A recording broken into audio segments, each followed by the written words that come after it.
Sitting outside and enjoying the last rays of the sunshine while I'm doing stuff around the house and enjoying what's left of the day. I ended up sleeping all day, which is a lot for me, but sometimes you have to for your mental health.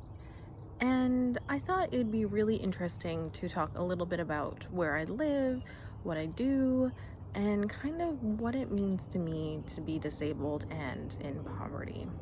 Now, I'm disabled because of my mental health. I have multiple mental illnesses, which I talked about in my previous video, as well as I am in poverty because I rely on the government for money, as well as I try to do online work.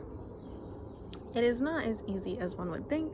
It is a hustle. It is more than a full-time job, but I can at least do it from home. And then there's lots of jobs you can do from home, but I'm a people person and I love interacting with people, which is why I'm trying to be a content creator.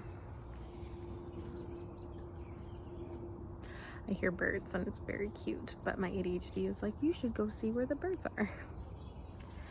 So I live just outside Vancouver on a small hobby farm with chickens, ducks, sheep, and a whole slew of other animals, but our main source of income is chickens. It's quite lovely and I really enjoy it. I wouldn't be able to live here if it wasn't for the people being really nice and letting me borrow one of their spare rooms or their only spare room and helping me out, because I spend a quarter of what most people spend on a room here in Vancouver. Vancouver is so expensive and so unattainable for those who are disabled and for those who are lower income. I could just move, but honestly, we'd be facing this anywhere I go because the cost of living has grown so insurmountably in the past few years, and the minimum wage is still very low. Now, even when I was working, I was making more than minimum wage, but still struggling to finance myself. So that gets me on to online work. I'm trying to do online work, but it's still very much in the beginning stages, so I'm not really making any money here or there. I don't even make enough to cover my nails, and that's okay because I'm still trying and getting myself out there as a content creator. It doesn't happen overnight, and I think that's something a lot of people need to understand, because there is a lot of misconception about how quickly people have overnight success, when really it's a lot of hard work and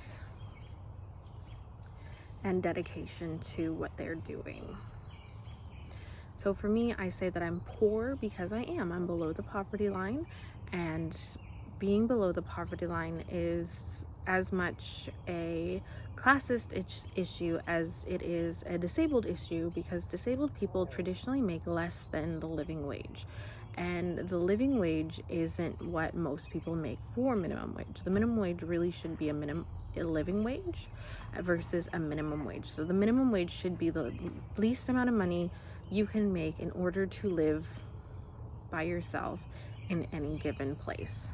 Now, we don't have that here in BC, and that's really a problem, because the living wage now is about $27 an hour, if I remember correctly, and we're only making about $17 an hour. So it's $10 below what you should be making to be able to afford a one-bedroom basement suite.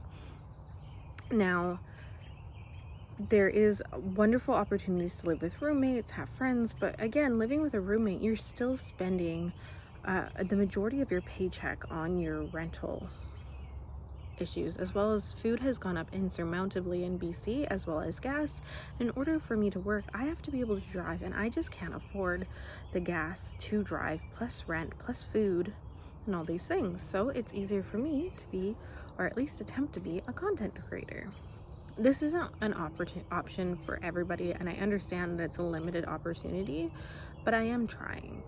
It is something that I am working towards, and is something that I hope to have you come along with me, as well as living on the farm has helped me so much with my mental health. I hope you enjoyed this little look into why I do what I do, and as always, me and Peaches love you, and have a wonderful rest of your day.